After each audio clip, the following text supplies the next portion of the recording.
who also has this distinct physical look.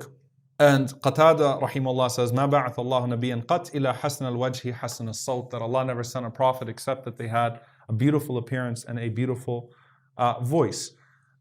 The Prophet ﷺ describes him as neither too tall nor too short. كَأَنَّهُ خَرَجَ مِنْ دِمَاسٍ. It was as if he just took a bath. If you saw him, his hair was long. It was as if pearls were falling from his hair. Beautiful skin and beautiful hair. And then this is where it gets interesting now. The one detail where there's difference in his description is his skin color. All right, even in the ahadith. So Ibn Abbas describes him as ahmar, which is having a reddish complexion.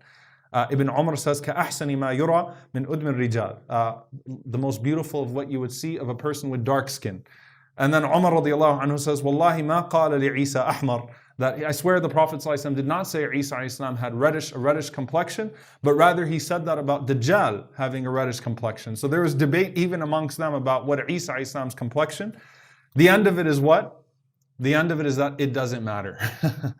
So he was politicized, obviously. Wherever you go, Jesus looks like, in his imagery, he looks like that population. So I went to Xavier University, where the first time, I went to Xavier for some time in New Orleans, which is a historically black college. And the first time I saw a picture of Isa Islam, I thought it was Bob Marley. I was like, why do they have a picture of Bob Marley on the wall? But then you go to churches and you see the European Jesus, and it's just like when Megyn Kelly on Fox News a few years ago said, of course, everyone knows Santa was white. What's the real Isa alayhi salam? Well, he definitely wasn't European. And that image was used to cause slaves to submit, to say, this is the image of your God, and certainly used against them. And it is a heresy in the way that it was used against people, obviously. But the Prophet ﷺ says that he looked the most like Urwa bin Mas'ud.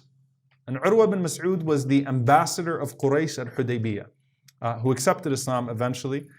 And his description, according to Imam al-Zarqani, is that he was brown with a reddish complexion. So it kind of mixes the two hadiths.